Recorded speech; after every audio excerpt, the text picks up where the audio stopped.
Is it going? Yeah. Oh, say it now. Yeah. Hi, I am Sterling from Holden. I am out in the coastal range just southwest of McMinnville on 10 acres.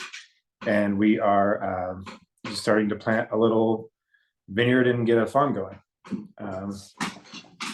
We Yeah. we haven't seen you for quite a while. So what have you been up to? You're back in school now? Yeah, so I went back to school last year, I guess at the beginning of this year, to study sustainable horticulture and microbiology. And I'm sort of operating under the intention of, how do I describe, just recognizing that there's space that I think can really be tied in between fermentation, between natural fermentation, between the agriculture behind that, and sort of the philosophy behind that. And I think that there's so much room for growth and so much room for new information in sort of the natural wine scene.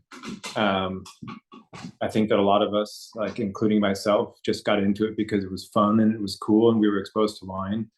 And that I think that, it's really important for the future for that to be sustainable, for us to really focus on sort of the like really fun, but also like serious components in it, in terms of like the science and the long-term agriculture. And I think that there's really a beautiful opportunity for this to be like a cool thing that is also like good for the environment. And so that's what I'm trying to recognize and trying to further understand is the ideas of permanence, of permaculture, not just because like getting an organic certification, truly knowing what those things mean, and not necessarily looking at anything from a prophylactic perspective, and more just from an observer of nature's perspective is kind of my goal for going back to school. Is to like help out my buds who like are in a natural fermentation and just really become somebody that can be a resource in terms of agriculture, in terms of fermentation, and really like the more that I studied permaculture, I realized how important just the design of the site and what that means for your site and what that means from in the winery. You say you're hands off, that's cool. I think from an agricultural perspective, hands off is a lot more powerful, because hands off means that your water distribution is being done correctly. So you don't have to, put in big irrigation systems. Hands off means that you don't necessarily have to do a lot of weeding, not because, you're not trying to control your weeds, but because you're managing that system naturally. So you have, focus on, the creating a natural design system, so that you can be, in lots of ways, like just more focused on your family or your friends or just sort of real life stuff, instead of obsessing over things that may be able to, I don't want to say controlled, but like understood in a way that like makes the human like a part of a system, as opposed to the human being over the system or underneath the system in a positive way, is what I'm starting to learn. And it's really new knowledge, but that's sort of the goal, is to how sorry. No, I was just wondering, has that changed how you think about planting? Does it make you want to grow beyond just grapes, other things as 100%. Was that something that you didn't really think about when you first bought the property? Yeah, I mean, when I first bought the property, I was just like, I want to have cool grapes and I want to, have an organic farm, organic vineyard, and I want to do that, and when I think about just like what I've learned so far of just like, not only not irrigating, but like, understanding the systems of where water falls in the watershed, and like being able to understand your site and know where the water goes naturally so that you minimize even the need for any irrigation. Um, and I think that, in like one, yes. So like, yes, I could definitely see, I've thought it'd be really cool to have a vermouth garden, and have it planted to botanicals that would be used for vermouth, like I think that'd be really cool. I think that it'd be great to have orchard components, sort of fully within that sort of, zone style planning, that you see in a lot of like the basic permaculture design stuff. I think that'd be really cool. What I'm really noticing is like the most important thing is to be a component, like an advocate for your community, and to be able to do that through food. And so the way that I guess I'm looking at that is like how is it possible? And this is 4 or 5 years out from being, um, really like the first form of that idea, but how can that sort of play together with wine to create sort of, like a community-based farm that supports through food, supports through, wine, but then also like other things, like I don't know, like I've it's been really important to me this year, um, in garden, to make sure that if I'm going to a friend's house, like every time I bring them some food that I grew, or something that I canned, or something that, something that is like that. Because, as you look at this sort of element of stacking functions in permaculture, where it's like, not only is this a glass of wine, but it has some other sort of meaning for some other sort of purpose, whatever that may be, and so I think that that's really, what's driving my mind right now, is how can I, create a farm environment, that's healthy for the animals. I just have chickens right now, but I want to have more. Healthy for the animals, healthy for, your own body, um, and grows community in a really sort of like human, intelligent way. Mm-hmm. Does that make sense? Or? Yeah, it does. And so when it comes to like your grape growing specifically, you were saying that you have cuttings from UC Davis? I'm getting cuttings from UC Davis, yeah. Cuttings. And so how do you decide, with so much choice, right? How do you decide what you want to plant? Do you do soil analysis and understand your soil types, or is it more about just things that you want to, grapes that you want to make wine from? So in terms of soil analysis, I mean, I know what we have. We have Dixonville and Jory on the north slopes, and then we have Hemlock Silty Loam on the south slopes. They're all south facing, but the more northerly of the south facing slopes. And I'm not in the situation right now where I can be like, where I can match like the perfect grape to the perfect soil type. That's just kind of not one. It's not that I'm not interested in that, because I think that that's really fascinating. I think that when there's like when you have like the, the DOCs in Italy, where it's like we grow Nebbiolo here, and like that's it. I think that's a really awesome thing. I think that like to be working on the singularity of one thing is amazing. Kind of the way that I view this place here is that like I'm not on all Jory soil. That's fine with me. Like we have some. I look at the mechanics of the soil type, what that means. Like if I have acidic soil, that will tell me something about what grapes I would plant there. Or if I have alkaline soil, that would tell me something about that. But really the way that I see things right now is like I'm trying to look like to nature and to seasonality sort of first. And so my goal with planting out here is to, is to not look at, this sounds backwards, but like to not necessarily look at the resulting wine, right?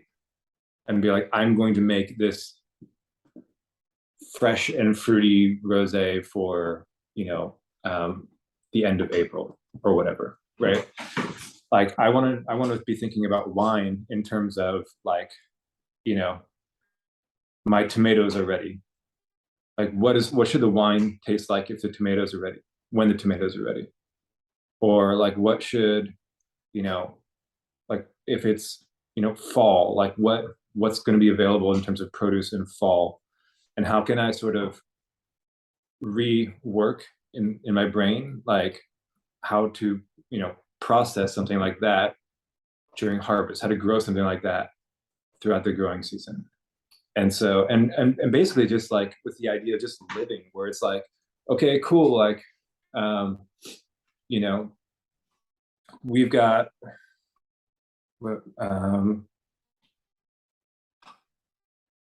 I don't know, pumpkins, and I don't know, like maybe this would go, well with something that is like skin fermented, and so then that gives me the chance to, if I'm thinking about pumpkins and fall, and it's harvest season, and and like say it's, for example, Sauvignon Blanc, like that's going to tell me something about when I want to pick. That's going to, that's going to tell me something about like, that do I want to do a skin maceration? Do I not want to do that? That's going to tell me what to do. Like I'm not going to tell the wine what to do. Do you know what I mean?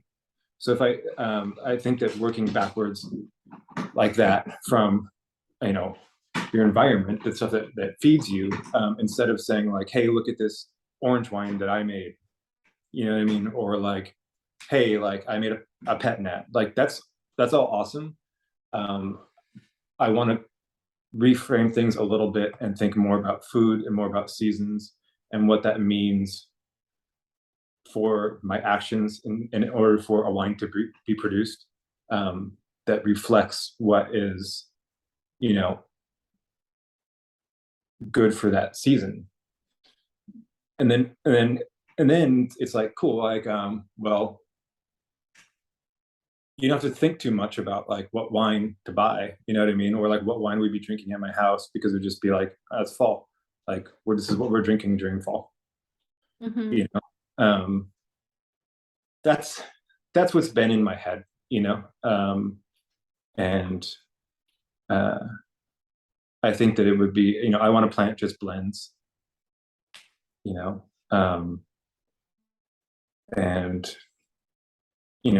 look at it a little bit more of like just a constant sort of evolution, just reading, it's like, like I got the vines that I got in the highest number were, and I just got enough to plant 3 acres, but I got Petit Arvine, Freja, Rossese, Schiava, what else? I got, like Sauvignon Gris, Sauvignon, Trousseau, things like that. And the way that I'll be planting them and the way that I'll be thinking about those is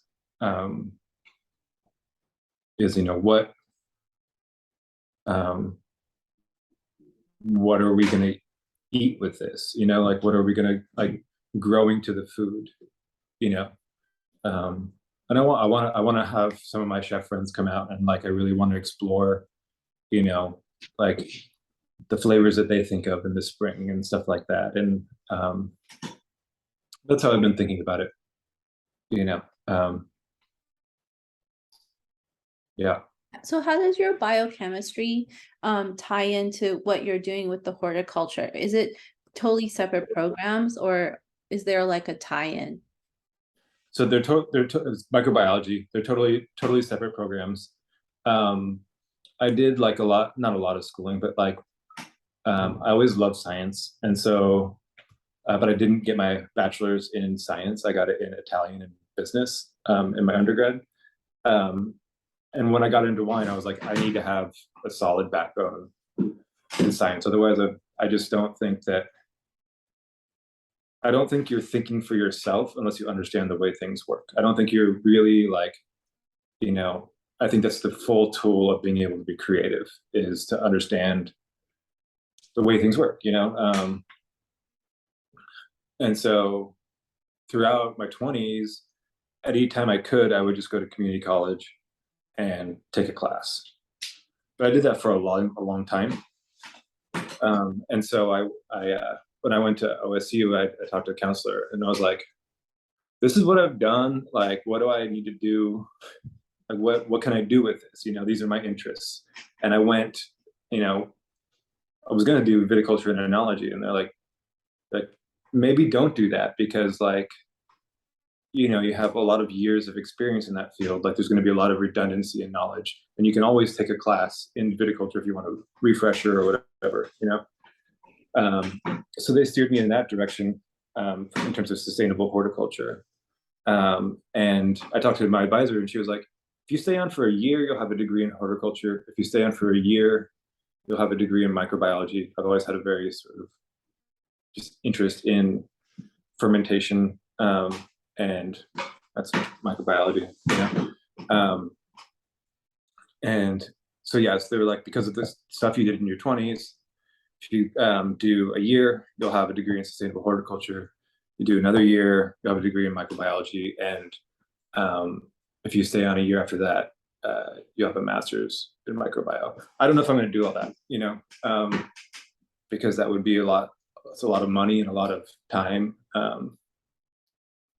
But my ultimate goal within that is to be like, okay, let's take the idea of natural wine, right? And let's turn that into something that is like, a very sound thing in the cellar, like not through like use of like sulfur or use of, finding agents or things to control things, like not that, more of an understanding of process of microbiology, what's going on from an enological perspective.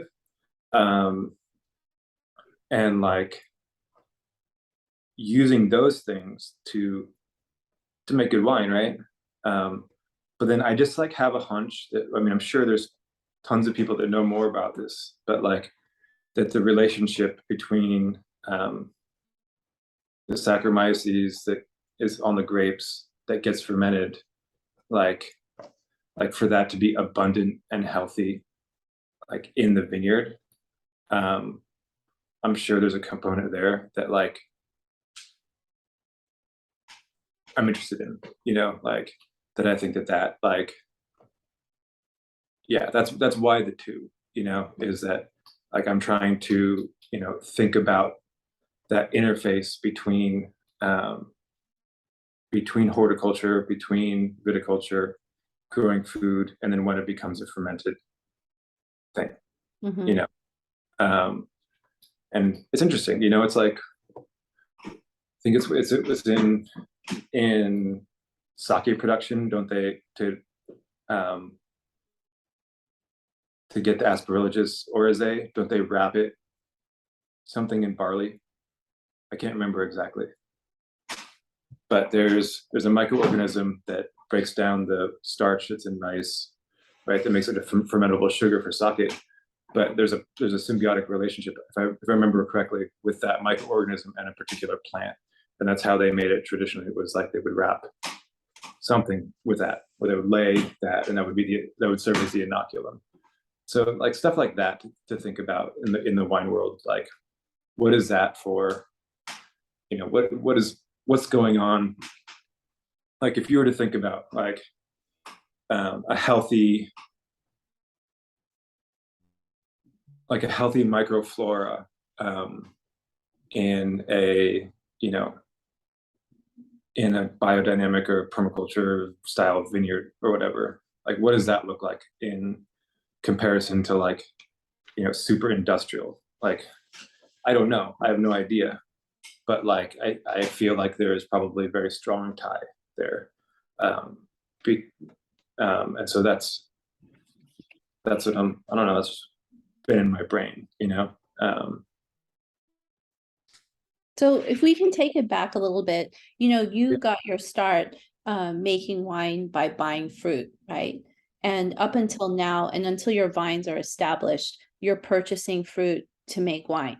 And then once your vines are established, would you be looking to continue to purchase fruit in addition to making wine from your own vineyard? Or do you think that through your studies, it's really informed how you think about even transportation of fruit? And is there an impact on like buying fruit and moving it somewhere to make wine versus making the wine close to where it's growing? Do you mean in terms of impact on quality or impact on the environment? Well, just on you, like on how you think about purchasing fruit versus using fruit that you grow yourself. And is it interchangeable? Like, would you be happy to continue doing both? Yeah, I mean, in a lot of ways, it's like I think that like um, I don't think there's necessarily something wrong with becoming what's like.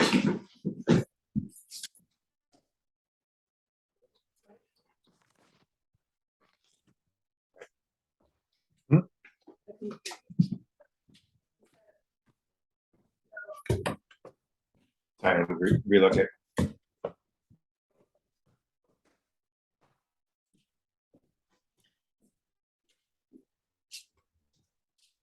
Oh, everybody just got home. Can you hear me? Yeah. So yeah. What was I saying? Just about like fruit and like the idea of maybe working with fruit that's grown in other places. Because I noticed that it seems like just through the time that we've worked with you, in addition to working with Willamette Valley fruit, you tend to also get fruit from Southern Oregon, right? Well, I mean, I think that like the ultimate like cool, fun, creative thing to do, like as a winemaker, is to ultimately have your own vineyard. But like, there's nothing wrong with like making wine from other people's vineyards. Like that's fun. So I don't see.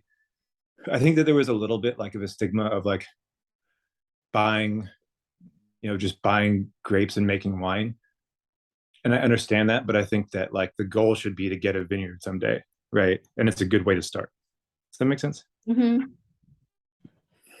And so can we talk a little bit about the other thing that I thought was interesting is I noticed that for your current release wines, they they were made quite a while ago. So do Uh-huh. you is that just kind of something that you've done from pretty early on, holding back wines and only bottling them after some time in barrel, or like aging, or is it just a function of the kind of wines you made, you felt that that was necessary? Or are you doing that from like a principled or strategic perspective?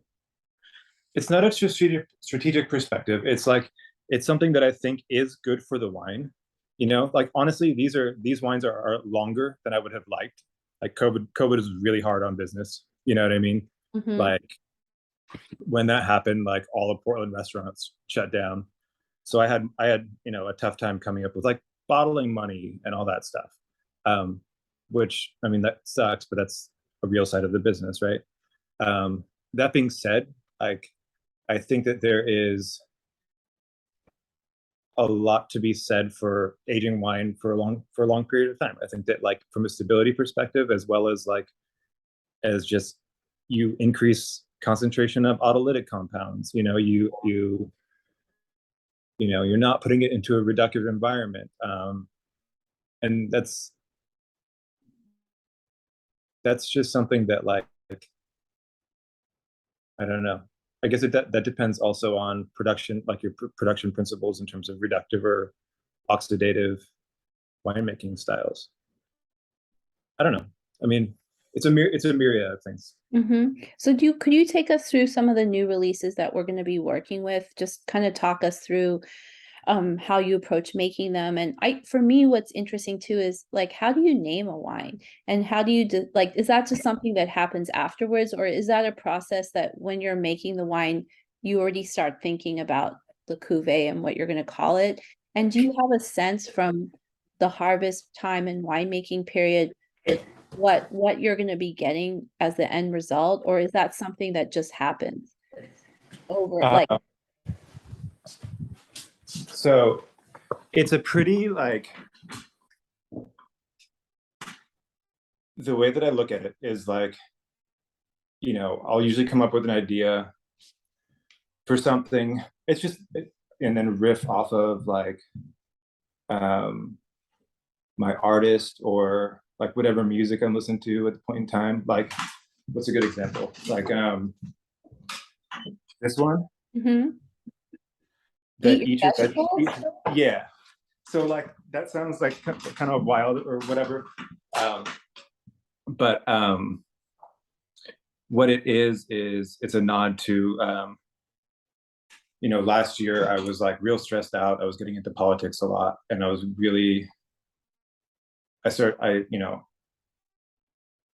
like freaking out, and I just started focusing on the garden and trying to eat as much from the garden as I possibly could, and so when it comes up to with like naming a wine, like that was an inspirational thing for me, like I had like a summer of like eating beets every day. And so I kind of was just like, this is what life was, at this point in time. And so then I'm like, okay, cool. Like, then I'll go to my artist and I'll be like, dude, I'm thinking about beets. Like, we should like do something that has to do with beets, because beets are just in my head right now, And then he'll kind of like turn around and he'll come up with something on his own, terms, and I'll be thinking about a name. And then at the end of the day, you just, you're just like, okay, this is what I've had these thoughts. Then I picked this one thing, and it's like, okay, cool, that's it. And then you can't really think about it too much after that because it's done, So that's how I think about it. So what tell us a little bit just about this wine in particular, like what are the grapes and like how did you make it? Yeah, so it's Dolcetto, and it's Pinot Noir, carbonic on Dolcetto, and just real traditional fermentation with Pinot Noir. I mean, I only do pigeage, and I haven't used sulfur on the crush pad for a while. I'm mixed as to whether or not that's a good or bad idea. Like I I would put most of my ferments under a microscope and sort of try and get a feel for them and their microbiology. But I think that to really make no sulfur wine on the crush pad, what you should be doing is have a real understanding about what's going on in your ferments. Like I remember talking to Eric Texier when he was in town, and we had, he runs like full. He said he's like no sulfur, but runs full sort of microbiological analysis. It's like that. I really think that's smart. I don't, And so do you ever do any kind of micro dosing of sulfur if you see any problems happening? Because I mean, I know that that's why some people are monitoring the microbial life in the wines, right? Is that if they see anything that's an issue, they can sometimes use sulfur so that by the end it's still zero. It's all bonded and there's no free sulfur, but that's a solution. But what are other ways to, like, if you see a fermentation not happening or going in the wrong direction, what can you do besides just noticing it? So yeah, you can take sulfur, you can use it as a treatment, right? Or you can use sulfur as a prophylactic. Either so those are the things that you're thinking about at the stage of fermentation. you're thinking about how much acid is in your wine. You know, you're thinking about which yeasts are there. Are there good yeasts or bad yeasts? Like, is there Pichia or Candida or Clechera? Like, are those taking over? Those have a different morphology than Saccharomyces or VCA. So you're looking at like how far is the fermentation along? You're thinking about like how hot is the fermentation? How like it should be clean, right? But that's another thought process. You're thinking about what else are you thinking about? Alcohol levels, like Clechera and those guys get killed off at a certain level of alcohol in the wine. So kind of the thing is, if you have a slower fermentation where there's not a lot of alcohol being produced, right, or slower kickoff, those have the ability to then dominate. That's their environment where they thrive. But as soon as alcohol is produced, that's Saccharomyces environment to survive, and that's when those die off. So it's all about trying to eliminate the possibility for VA production or whatever up before that point. And so what other wines do you have coming out? So this is chicken grease. This is Vermentino. This is Applegate Valley? Applegate Valley. Backstrap Rosé. Chardonnay. And the Chenin Blanc orange wine. So like this was just like, dude, like, can you? Yeah. Like I was like, dude, can we do something based on this crazy stuff that's going on right now? And that's just kind of how we come up with the labels. Chicken grease was that's like a weird like way to think. Like, I have 13 chickens out here, and I love them. And so I was thinking I wanted to do something like for the chickens, and so I was like, I don't know what I was doing. I think I was like playing guitar, or I was like looking at like neo soul music, and like chicken grease is a funk term. It's a style that like Prince uses, that a lot of funk players do. And so I was like, cool. It's a D'Angelo song. So I was like, all right, that makes sense. That's sort of like started the thought process like with my chickens, but like finished it sort of thinking about funk, and that makes sense to me. I don't know. And what about the idea of putting a poem on? Is it the Chardonnay? Yeah. So this poem is actually by Matthew Dickman, who is really rad, awesome local poet that's like published all over, and he's amazing. And I worked with him at Whole Foods when I was a wine specialist when I was like 23 years old. And he turned into this like famous poet, and it was like super awesome that he would, that he was like, would even entertain doing that. But the idea started with my good friend Joel Gunderson. I don't know if you've met him, but do you know him? You know what I'm talking about? He owns Cooper's Hall in Portland. He started St. Jack, and he was like the first somm there. He was actually my first sales call, like cold call, first wine, like 27, scared shitless, and he like rejected me, and then like as time went down the road, we ended up becoming really good friends, and he loves Chardonnay, and so do I. And at one point we were just talking, and we were like, what if you like wrote, he's a poet, what if you wrote a poem about Chardonnay and we made it a label? And we did, and that's where that came from. So like Yeah. So this one is from your friend, Michael. Matthew. Matthew, This, what's his name? yeah. Matthew Dickman. Dickman. Mhm.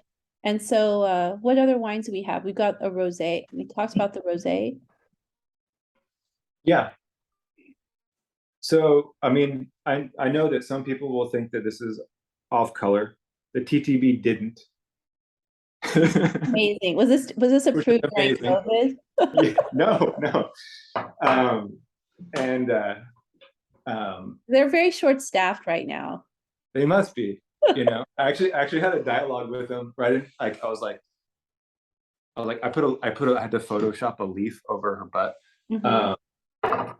And I remember writing in the notes in the TTB saying like, hey, I know this is a little bit risque, so I put a leaf over to make sure that it's safe.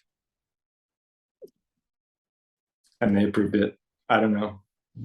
But the idea for that, see, this is like a very good example of how Moran and I work together. This is your artist, right? Who has the Yeah, Instagram yes. show? Icho, yeah. Is that I was like thinking I was on this like vegetables, chicken, meat. Like that's what was going through my brain, you know. And then I was like, okay, cool. Like backstrap, that's like a good name, right? For like the cut of elk.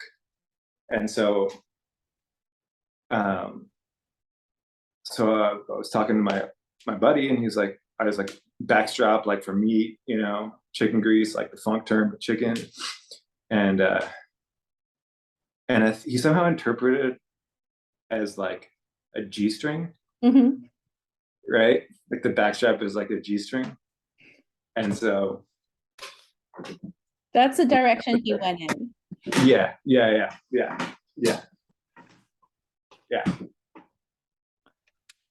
Anything else? Are there any other wines we didn't talk about yet? No, I mean Shannon. Oh yeah, the Chenin. So Yeah, that's the one that was kind of inspired by kind of what pandemonium COVID yeah, aftermath. yeah, yeah. Um, This is it's an orange, a skin contact wine. yeah, it's Shannon Blanc skin contact. So how many days on skin? It was about 30. It was basically through primary fermentation. Yeah, how do you make that call? Because I have to say the wine that I feel like you've made the biggest impression on in the Washington market is that Sauvignon Blanc with the spray paint label. So I think a lot of people here associate you with skin contact wines. And what's the genesis of that? Do you have like a connection with people, winemakers, inspiration winemakers that work with skin maceration? Well, I made my first skin mastered wine in 2012. Mm-hmm. It's been 10 years. It was something that I was inspired by really early on. When I was a wine buyer at Whole Foods, was the first time that I was exposed to like Radicon and Vodopivich. What, at Whole Foods? Yeah. I mean, Whole Foods, like was it 2000? This is 2000 and It's not the Whole Foods of Seattle today. Let me say that. Oh, I know. Yeah. You work with my old boss. I know. Well, he's left now, but yes. Is he? Has he? His legacy lives on. Yeah. Yeah. I was there during a period of where like a Whole Foods wine department was like almost like a wine shop. Mm-hmm. And that's where I got into like Didier Dagenot, where I got into, like I said, Vodopivich, Radicon, Demonti was inspirational for me. Jolie was inspirational for me. You know, I could never afford like the Lafon regular wines, but I would drink a lot of the Mekong Village when I was younger, and that was really when like white wine became a real important thing for me. And like when I was even going through the winemaking program at Schmecketa, like that's what I was like writing all my papers on, was like white wine production. Like I want to make white wine. And the orange wine thing came in around then too. And so, you know, I just explored that. I went to, you know, the Republic of Georgia, I lived with a winemaker there for a while. Got to help prune like at the base of the Caucasus in this village called Etana, with Kafka, Petrovic. I think his daughter makes the wine now, Katie. But like we picked it there, went to the rugby games and stuff. It was amazing. And yeah, so and then the northern Italy trip, like got to go through the cellar of Radicon, like got to like hang out with Damian Podversic, who like I love, and Alice Kristanchik at Movia. Orange wine has always been something that is like, I don't know, like so 2012, like I would have been 28, I'm almost 40 now. Like it's been something that I've really liked. And so yeah, I don't know. It's sort of crazy to look back and be like, why were you into orange wines in your 20s? Like what was that? What planet are you on? And I don't know. I have no idea.